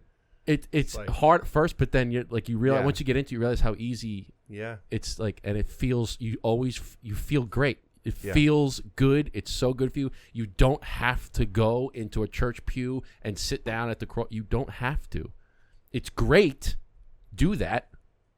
But like, if you want to talk to him, just talk to him. Yeah. yeah, 100%. He's always there. He had never, and even during the darkest times when you said that I kind of lost my faith, he never gave up on you. no, He was always there. As you might have strayed off. He's always there, and he was Yeah. always looking out for your best interest. He has plans to prosper you, not to harm you. He was always there, and when you finally came back to realize it, you're sitting there. You said, "Listen, I know I fell off, but I want to thank you because this is, yeah, you've made my life glorious, and I just want to give you all the glory for doing it." yeah. And it's a cool time to come back to faith, like when things are good, because it's like there's so much power in going to faith, turning to faith when things are bad, but like When things are good, yeah. when things are good, it's like there's no other reason. 100%. There's no other reason. I love it's just God. I love it. That's why I wanted to. All right, so Yeah. now we finish. Now No. that's, I that's realize We could come back for a theology listen. cast or No, something. I know. I'm a very faithful man. He's blessed my life in so many ways, and when I was Amen. when I was down, and like you said, when things were bad, you pray. When things are good, you pray. Mhm. He's always there. He always listens, and he's always got your good interest at heart. So that's why I like to, any chance I get, I want to give him the glory and let people know, because we have a platform for it, and I think that's the most important thing to do. Is whatever you do in life, you do it in his glory. So when I have a chance to discuss it, I like to. So that was my chance, and you got it. I don't want to make a whole theological podcast. That's not what We this podcast should. is. But we I'm should just, someday. It'd be you know, fun. But yeah, no. You were asking a question like just before. I forgot what it was. Well, I was going to start to talk a little bit about, the suits now. Let's talk about suits, man. I do. I want to the talk clothing I wanna stuff. talk about All the suits. clothing. Yeah, let's gigs. talk about Tweed. Tell us about Tweeds. Like, what was your first suit that you designed? You have any Yeah. like big customers? What are you doing now? What's are you guys opening more stores? Like, what's the Yeah. I mean, so the whole thing, like when I joined, like almost as a joke at the time, like I was like, I want to open a New York store. That's my goal. Like, put it up Really? there. 5-year goal, 10-year goal, whatever it is, I want to do that. And like, at the time, like we're so small. Like we got a little shop in Sarasota, an even smaller shop in Tampa. How many locations? Is just 2 locations now, or is there more? So we've got 10 in Florida, Oh, wow. 4 across the South. Let me think. Charlotte, 2 in Atlanta, 1 in New Orleans. Because Jose knew, I never heard of Tweeds until I met you, and then I told Jose when we were at that Yeah. networking thing. I said he mentioned it. He said something about suits or something. I said, Yeah. I said Seth is from Tweeds is here. He's like, Tweeds. Oh, you gotta introduce me. I was like, oh, I guess. You have just Jose has an amazing suit sitting in my shop right now. Yeah, so he knew what Tweeds was. So I was like, oh shit, we gotta do it right now. If you go to Florida, you see us everywhere. Like we took over Florida. Like How many do you have in New York? Just the one? Just the one, and that was my baby. It was like I wanted to get out of Florida. Like, and you're in a very nice area. I think you're in Rye, right? I'm in Rye. Yeah. So if I remember correctly, I think Rye is one of the wealthiest towns in the country. Yeah, it's the household income wise. It changes like year to year, but the last one I read was it was like the second wealthiest suburb in America. I think it's like a average household income of like $600,000. Yeah, it's I was gonna say it's probably up there with like the Gold Coast in Long Island, like when you get the North Shore by like Oyster Bay and Old Brookville and stuff, where it's just average income is like north of $1 million, like multiple millions. 100%. You drive past and it's like you have one stoplight, you get to the next stoplight, it's just the same property the whole time. It's like I just drove a mile and it's the same person. I've seen the same fence the whole time. Yeah, I've never seen a house with a helicopter pad until I moved up here. Yeah, you see some of those. So are you kind of like a tattoo artist where people who do tattoos, they love By the way, a canvas, right? I saw a little. Yeah, I got a little tattoo. I saw a little ink right there. Let's do a tattoo reveal. So people who do tattoos, they love the canvas, the skin. Is that kind of like the same mentality when it comes to designing a bespoke suit? Yeah. Yes. What's your thought process? So with the right person, absolutely. A lot of people come in and like. What does that mean? The right person? So unlimited funds. A lot. Yes, that helps. But no. I mean, like, yes, I do consider like this is an art. Like people who like everyone who's been here for a long time and who's really started to delve into it understands it's an art and it's something that it's a practice. When I say the right person, I mean like there's always a revolving door of people who need like the really basic suit, right? They need that navy suit for work. They need that black suit for a wedding, whatever it is. Like they need the really basic thing. And that's like, it's kind of like it's like meat and potatoes. Like I've done them a million times. The main thing is like making sure that the art is in the fit at that point, right? Like I was just gonna say perfect. The fit is When I have somebody who comes in and like my favorite client is the guy who's like, we've worked together a number of times and they come in, they're like, design something, make me something cool. Do your thing. And I'm like, then I get to break out the, then the next question, the big books. Then the next question, what's the budget?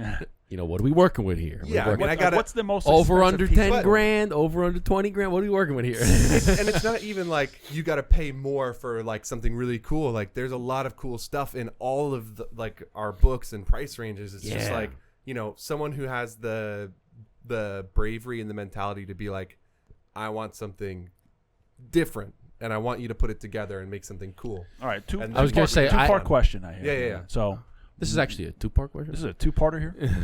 One, is there a most expensive piece of clothing when you do a bespoke suit? There is. You mean like we're not talking about fabric. We're just talking about is it the garment? The jacket's most expensive. Jacket's the most expensive. Okay. Technically, an overcoat would be the most expensive. Okay. Yes. Okay. Yeah. Single piece of clothing would be like an overcoat. Now, what was the wildest or craziest bespoke suit that you ever designed? I mean, you're like, holy shit, this is like out of the box, wild. This is a collaboration between me and the owner of the company. I had been doing he had a really, really big client in Tampa, which is where I did most of my work with the company before coming here. I was a full-time Tampanian after a little bit. Tampanian? Yeah. Okay. He was a Buccaneer. Hence my love for cigars. So, Tampa Sweethearts. Yeah, Cigar City. So I had been going back and forth with one of the owner's big clients because, he's all over the place and he's scouting locations. So sometimes his client needs something and I got to run over and help him out. Well, we hear one day that this guy wants something really extraordinary. So I got to go and help build out this insane suit. It's I have this book in my shop. It's like the top shelf. It has its own shelf. Okay. It is an amazing fabric from a loom called Cigar. They're like the top, my favorite one of my like luxury fabrics. They're my favorite. There's a lot of good ones. Loro Piana is great. Are these Everyone loves brands Loro you're Piana. saying? Yeah. Okay. Skabal is my favorite fabric producer because they do some incredible. And where are stuff. they based out of, or where they? They are based out of England. They're an English company. Yeah. And this fabric, it's called the Diamond Chip Collection. The Diamond Chip. Okay. It's like one of the nicest fabrics they've ever produced, and then they take it so it's like super fine wool and silk, and then they blast it with like tiny diamond fragments, like literally like a whole. There's tiny fragments of diamonds. I want throughout one. The fabric. I want one. Yeah. So when you're walking around, like it catches light in a way, and you'll just see these little shimmers of diamonds, and they're diamonds, so like they bling, and it's just, and there's some amazing colors in there too. The one that we did, like it's almost like holographic. Like you look at it one way and it's blue, you look at it another way it's pink, and then it's got the diamonds in there that make it sparkle. And you know, it sounds like I'm making it sound kind of girly, but it is badass. I think of like what's the car in Pearlescent. No, the Pearlescent paint is what you're thinking of. The interior of the car where it has like all little lights. Oh, I thought you were thinking of pearlescent paint. Oh, you're talking about like is that a Rolls Royce or a Ghost or the Star Roof or whatever? Yeah, it has like all the little little lights. It's kind of like that. Except that's how I imagine. So he wanted a suit out of this whole suit. Yes, we did a whole suit out of it. Now, was this the most expensive suit you ever created? That was the most expensive suit. Can you disclose how much it could? Over or under? You don't have to tell. You don't have to. We'll do. How about figures? Give me a figure. Yeah. All right. Is it 6 figures? Yes. It was a 6-figure suit. 7? 7. No, 6. Okay, 6. Okay. I do have a 7-figure suit. Is it between the 10 and 20? I was gonna say low 6 or high 6. Like are we approaching 7 or are we on the bottom of 6? No, we're lower. Yeah. Okay. Like low. the 10 to 15,000? No, range? 6 figures, 100 grand. Wait. No. Yeah. Hold the 100 phone. grand is 7 figures. No, 6 figures. Am I? No, 100 grand is You're 6 right. figures. Yeah. No. Okay. So this was Diamond Chip's a 5-figure suit. Okay, 5-figure. And was Yes. lower 5-figure or higher 5-figure? Lower 5-figure. Okay. Yeah. So is it like? So we're probably like 25,000. Boom! Hit the nail on the head. Yeah. I'll you just say. I was gonna say 15 to 20, but I was gonna say 6-figure. I'm like, I assume because it's diamonds. I can't say no if you say the exact number. Yeah. No, I couldn't. I was not picturing a 6-figure suit. Yeah. No, Damn. I do have a 6-figure suit, but I've never made it before. Okay. Shit. Is it diamonds? It's not diamonds. There's a very prized fiber called vicuña. It's like a tiny like alpaca, right? And this fabric is like I've had the esteemed pleasure of feeling this fabric. I have a collection of it. I can't even. Does this table right now? Yeah. Like whoa. I can't even keep it in my store. We have one collection of it throughout the whole company, and it's so expensive that it's also by Skabal. They keep track of where all the swatches are in the world. So, but just the swatch alone is probably $1,000 or something like that. Yeah, I don't know. I don't even want to guess. That's crazy. But so vicuña is like this really like it's a rare animal. It's like this tiny alpaca, and like you can't keep it in captivity because there's all these rules about conservation with them, right? So you can't keep it in captivity. They live up in the mountains. So if you want to get this fiber, and they're only able to be like have fur harvested from them at certain times, and like you have to go up the mountains, and it's only good from their belly. So like you gotta go up. You gotta climb the mountains. Yeah. This is like So you know where this suit came from? The mountains of wherever. If you Google the most expensive suit ever sold, it was a vicuña suit sold at auction, and it sold for $1 million. Now my vicuña is not that much. That was an auction. It was some kind of like charity thing, so I'm sure they were pumping it up for whatever the cause was. But yeah, that's a 6-figure suit. Wow. Yeah. Crazy. Yeah. Now, let me ask you this. Someone who's looking to get their first bespoke suit. Yeah. What's some advice that you would give somebody, the things to look for, or some advice that, for like people will say, like, when I go into a cigar lounge, what should I do? What should I ask? What are the things that I look for, or whatever the tips and tricks are? Is there any like advice or tips or tricks for someone that's looking to get their first bespoke suit? Yeah, call me. You see that? Call me. That was good. That was a good. I My like direct line 941-387-6776. Damn, putting the number on blast. Yeah. 281-330-8005. I put in my ads, bro. Okay, I do have like a New York phone number now. That's the phone number that is in my pocket, so I like that one. Yeah, it's more direct. Yeah, but just general advice. I think there's a lot of companies that fake it, and I remember like Fake it meaning. like they'll okay, I'll give you an example. I'll give you a big fat, for instance. One of my really good friends in the city did one of those things where he was in like, I don't know, Hong Kong or something, and they have those suit shops where they're like, custom suit, we'll make it in 3 days, and it's dirt cheap, right? And a lot of guys talk about this. I hear it all the time from customers like, oh, I was in Hong Kong back in the 80s and I got a custom suit made in 3 days. That's and my dad. $400. So he did one of those, and I was hanging out with him at his apartment in the city, and he was like, can you look at these suits and tell me like what you would charge for them? That's what he asked. What would you charge for them? Is it like really a good deal? So I picked up the suit, and immediately there were things that were off. For one, the buttons non-functional. So you see how I can unbutton my buttons here? See, I'm so glad you said that, because that is like one of the things that when I had a tux or a suit, I wanted functional buttons. Yeah, and they put non-functional buttons on ready-to-wear because you might have to go get that jacket tailored, and if the sleeve is 2.5 inches long, and you got to take it up that far, what they'll do is they'll put the decorative buttons on so that the tailor can easily pluck them off and put them back on after. Yeah, otherwise the proportions are off from how the exactly. buttons might be too close to the. Exactly. Yep. So that was one of the things. And then the other thing was the canvassing. So inside of every suit jacket, there's a layer in between the layers called a canvas. The canvas is essential.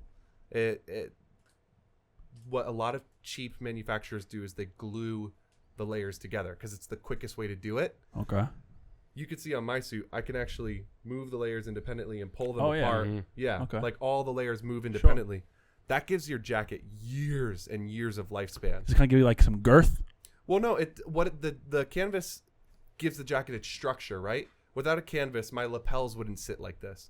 And you can do like a totally unstructured, uncanvased jacket, but it looks like a shirt, So every like off the rack jacket has a canvas, but usually it's a synthetic material like a plastic, polyester, and they glue it together. And as soon as you expose it to some heat or steam, that glue starts to come undone, and you get bubbles all up and down the suit, and it's toast. Really? Yeah, that's like I see bubbles, it. huh? I see it all the time networking now. Now you will too. Now that I mention it, you'll see like little ripples and bubbles all up and down. Yeah, I don't think I only ever bought one bespoke jacket, and then every other shirt, it was all like bespoke. I had my custom measurements, but any of the jackets that I got, off the rack, whatever, I don't think I've ever seen bubbling. Yeah. It's pretty wild. I'm gonna hyper focus on that when I start talking to people now. Yeah. So you see it can last a long time.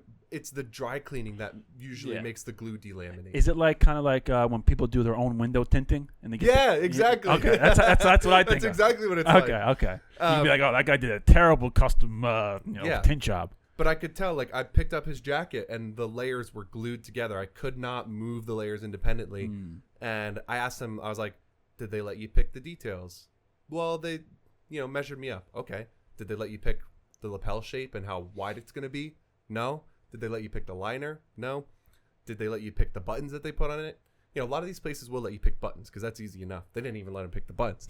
So he was like, how much would you charge for this? And I was like, I don't know. Like, you could probably find something like this. And like with tailoring work and everything, maybe $600, tops. And I just got a work thing. I was just no worry texting really quick. I'm sorry. I just had to take care of it for That's why we got Seth. Yeah. Seth talking. I'm listening. I wanted to take care of this because it's urgent. I also had a phone call, but it's not urgent. So let's check my phone. Anything urgent? Yeah. Let's see. No, We're gonna take a phone break. No, it was a call, and then it was I'll call you later, and then it was just a bunch of texts. I was like, all right, let me just handle this quick for. No, it's good. Get the distractions out of the way. Yeah. So it's funny. So my father, in the 90s, he still traveled. He doesn't travel as much anymore, but he used to travel a lot. And then I remember when he was a kid, he went to Hong Kong and he met somebody out there, and then he still uses this tailor today. Yeah, some of those tailors are legit. I want to say, like, And that's some where of the best tailors in the world are in Hong Kong. My father introduced me to him, and that's where I got that yellow, that tan jacket. Justin used him, and his stuff always was. And Justin can say it too. I never had an issue. I wish I knew more now than I did, but. And he might have been one of the good ones, like I said. Yeah, Hong he Kong came has to some of the He came to best New tailors York. in the world. He had we were in a small motel in New York. It felt like a drug deal. Like the hotel room was like this big. He had just like when I met you, he had all the books. He had he had like the picture of like the suit, and he's like, all right, what do you want? What do you want for this? And what do you want for that? And what do you want here? So maybe it was a little bit more than your buddy. But it's you don't know what you don't know, until you talk to someone like yourself. Yeah, I think he got like a 2 for $600 deal or something like that. Like, no, my jacket was like, this was 2017, 2018. It was like $500. I think I want to say it was. Still really cheap. Yeah, it's a good price. There are people out there doing it legit. Yeah, yeah. And if you get like, what would you say? Khan, I always thought his stuff was always good, right? Yeah, no, Khan was good. It's actually funny because I have the suits that I have from him. I had gotten, years ago, and I actually just tried even my tux that I just wore at my wedding. I just tried it on because we were doing photo shoots for Christmas. I tried it on. I was just like, "Ooh, this is like a little snug." Yeah, because it was like it was. I got it when I was 10 years ago. 200 pounds, 210 pounds, and now I'm like 235, and it's like. Yeah.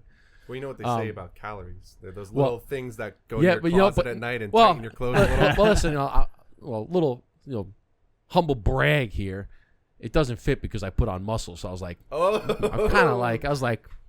kind of wasn't really upset about it because I was like, if I was upset if it doesn't fit because I was fat, and I'm like, all right, it's a problem. But I put on some serious muscles. I was like, that's good. I'm kind of glad that was the same thing with my jacket. I'm kind of glad it's don't a little. I went to go put it in. I was like real tight in the chest. Mm-hmm. I was like, yeah, Jim must be working then, baby. You know what I'm saying? Same. So I put that jacket on, and I couldn't button it, and the biceps were were tight because I got it. I almost got it like 10 years ago. So my youngest cousin, he was getting into the corporate world, and I said, listen, if you want a really nice bespoke jacket, it does say my name in it, but it's really nice. And he's like, sure, I'll take it. So it didn't go to complete waste, but I remember I was like, fuck, man, I really like it. You know, it's one of the really, really cool things. So I had gotten a bespoke tux for my wedding, and it was... That was from my buddy Dom, who I was telling you about, Seth. And it was phenomenal. It was black velvet, velvet coat with satin pants, and I wore black velvet loafers with it, and it was nice. It looked so good. And he had cigars. But all this is what I was getting at is that some of the things that what I really love about bespoke suits is there's personal touches that you can make. You can't with just a tailored suit, because when you get one off the rack, they're all the same liner. Yeah. They're all this. They don't have like little touches or personal touches. And one of the things that I had them do was on the liner of my tux was all cigars. Yeah, cutters. I have a cigar jacket. and I even asked him too. I said, "Hey, I want you to." I felt like if you've ever seen the movie Limitless, I don't know if you've ever seen the movie Limitless, the one where they take the NZT drug, it makes you a genius. He gets a bespoke suit made, and he asks the guy, "Can you put a secret pocket in the back so that he can put his NZT in there?" Right? I asked him. I said, "Hey, can you add extra pockets for my cigars and my cigar accessories?" He goes, "I can do whatever you want." So I said, "Listen, I want the regular pocket on the breast pockets on the inside, each side, because I have one for my phone and one for my wallet." I was like, "I also want a smaller pocket for like the pen pocket." I said, "But down low, I want 2 extra pockets that are a certain size. One that's a little bit longer so I can slide cigars in, and the other one a little bit shorter so I can put a cutter and a lighter in." Nice. So I had all these custom pockets, and it was just like, it was awesome because it's like all the things fit perfectly. He put like the stitching on the inside, and I said, "I also want you to stitch on the inside of the neck, the wedding date." Yeah. So he put the wedding. So all these little things that you don't really see until you take your jacket off. Yep. But you know it's there. But you know it's there. Yeah. And I even things like the color of the stitching, right? Or the type of buttons, or like all these little things that you don't get with a tailored suit. But when you do completely bespoke, the sky's the limit. If you can think it, you can make it. Yep. You're getting me excited. I got to tell 2 quick stories. Okay. You just reminded me of these. Okay. So one of my favorite liners I ever did was a wedding client of mine. And the fiance, the girl, she like had written this guy like just years and years of these like handwritten notes, super sweet. And he saved all of them over the course of their whole relationship. And I've seen a couple people do this now. I'm sure they were inspired by Instagram.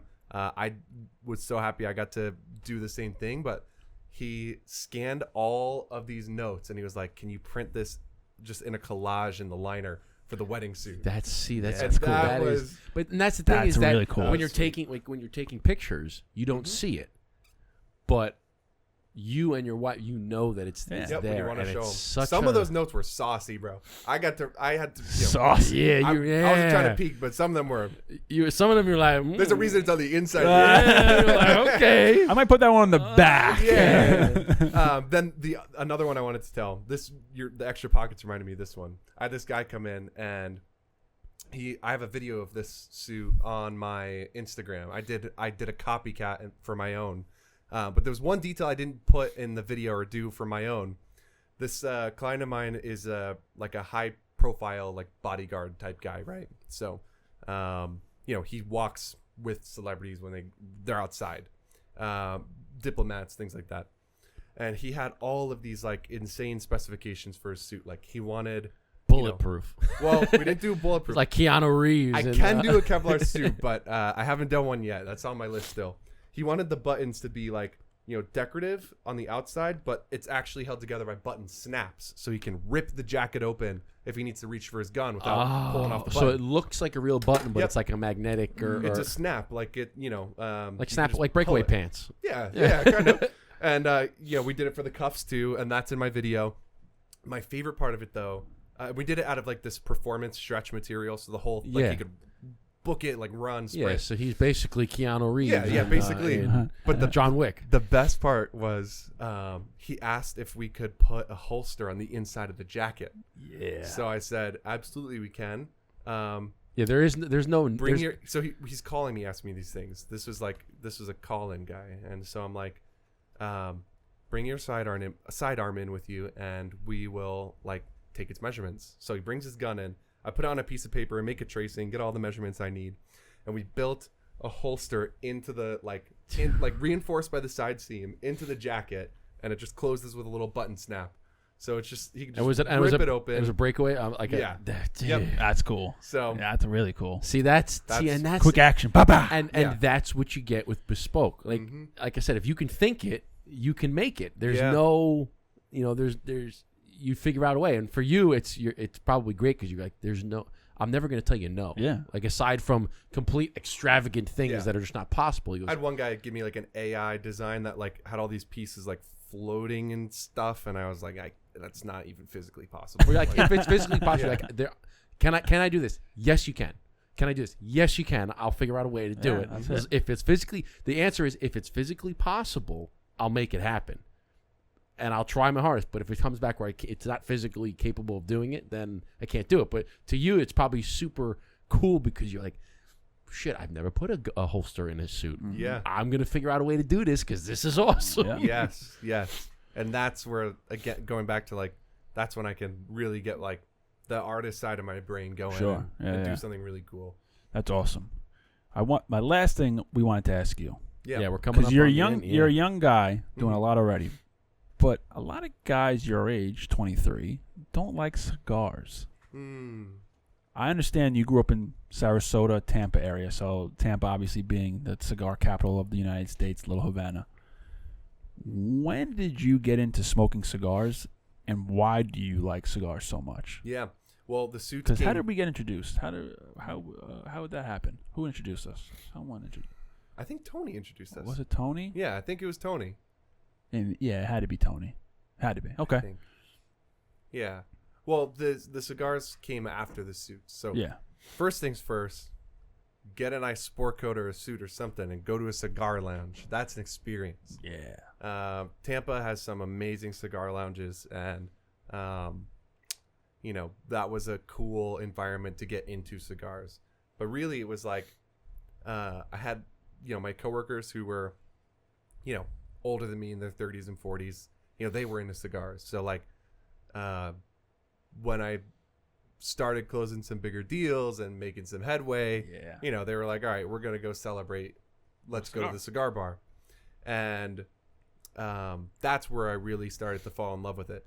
And, I'm not like, I don't know. There's just, there's something really classy in the cigar world that I feel like, like I started going to the cigar bars to get clients because it's almost a huge every networking time, place. almost every time I went to the cigar bar, if I had a nice suit on, it didn't matter. Someone if I asked was, you. Yeah, someone asked. If I had a nice suit, I got my tape on. Where'd you get that suit? Oh, I made it. Yeah. Oh, can you make me one? Yeah, here's my card. Exactly. Yeah. I mean, and it's and you do walk around with the tape. Is it what tape measure? What do you call that? That's a this is a tape measure. tape measure, right?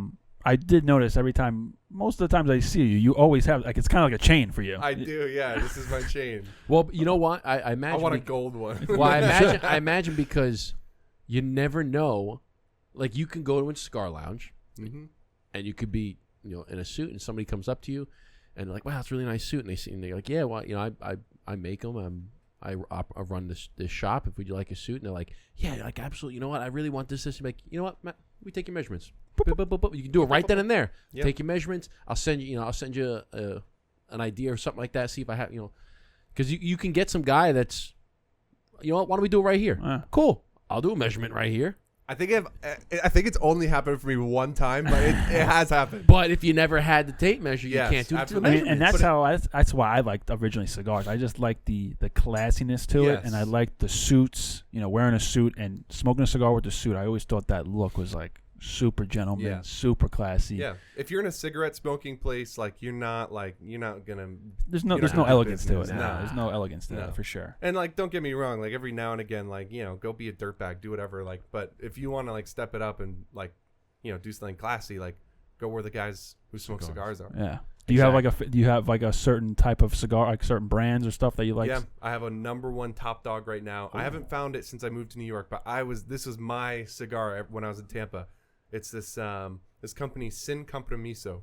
Yeah. And that right now that's like second to the Blueprint. There you go. Yeah, that's what I'm talking about. This is a great cigar. Genuinely, this is awesome. I love this. Thank you. But yeah, the Sin Compromiso, it's dark. It's like almost like the I don't know, like Lagavulin of cigars. Like it's really it packs a huge flavor, and I don't know. I find everything that I like it at its most intense. Like I want like. So you're more of a medium, full bodied cigar guy. That's full body. Like I like it dark. And that's how I am with like everything. Like whatever I like it at its most. It's most. That's why I could never get into drugs because I'd be on fentanyl. Stick with cigars; they're better. Yeah, cigars are better. So we're coming to the end here. We've been going for about an hour and 45 minutes. But I wanted to ask, this is kind of where we give you the chance to plug away and, you already dropped your phone number, but you can drop anything else. You can plug away. What's the next thing for Tweeds? Like, are you guys opening more shops here in New York? Are you opening shops elsewhere? What's, do you have a crazy project coming down the line? Like, this is kind of your chance elevator pitch. To plug away. Right now, my big goal is like making Tweeds the place in New York. Like I pour everything that I have into this. Like, I want people to come in and see what we do. Like, I want them to fall in love with it like I have. So right now, it's just we're in Rye on Purchase Street. It's the main street in town. We're right in the heart of Rye's beautiful downtown. Come swing by. Come see the place. Like, my heart and soul is poured into that building. It's poured into the suits that I make. I think one thing we didn't really get to highlight a lot, but like I talk about a lot is like the levels that I go to for just, I want to make your experience with us like the best, not just suit experience, but the best purchasing experience you've ever had. You come in, if you want to drink, I've got a bar, I've got whatever, we make it a time, we build something really, really special. And I hope that everyone who's seen it has said this, and I hope everyone who comes in continues to say it. Like, I hope that when people come in, they see like how much like attention to detail and how much we care about what we're doing, and just the passion behind it. Because like if you walk into that store, every square inch of that store was built by me, and my wife was a helper, and my dad, he came up and helped me build it out. But like, Nice. you know, the furniture, the wall art, like all down to like the smallest details. So when people come in, it's like, you know, it's like a breathtaking. I hope you can agree. Like, Oh yeah, it's beautiful in there. yeah, that's all. Like, I think it was like the first thing I said. I said, "Man, this place looks friggin' nice." that's the first testament to like what I want to do for your suits when you come in and work with me. You see the shop, that's my Yeah. vision, like, and you know, the team, like, you know, the Tweeds team, like I got a lot of really great feedback on the guys who have been here for a while on like how to put things together, and like, you know, so yeah, I would love to bring more stores into the area. Right now, like, I just want people to see this one, and I want people to see what we do and experience it for themselves. Where can people find you on socials? Yep. So my Instagram is Seth with Tweeds, real easy, SETH with Tweeds. Not Steph. Not Steph. Yep. Yep. Cut out the extra T. And again, text or call 941-387-6776. We'll get you in. We'll make something really, really cool, really special. Bam. Just like Love that. it, man. Seth, we appreciate you coming on, brother. I appreciate you. Thank Yeah, you so bro. much. This is so cool. I'm glad you came suited and booted. It was Always. really glad to finally understand who you are as a person, understand your story and your drives and passions. We like to end the show with we have water bottles. We can cheers with water bottles, can't we? Right? Cheers. I don't know. Just don't tink them. Just Yeah, we like to say cheers, chin chin, and salute. Seth, thank you again, brother. Thank you. We'll see everybody on the next one. We're out. Peace.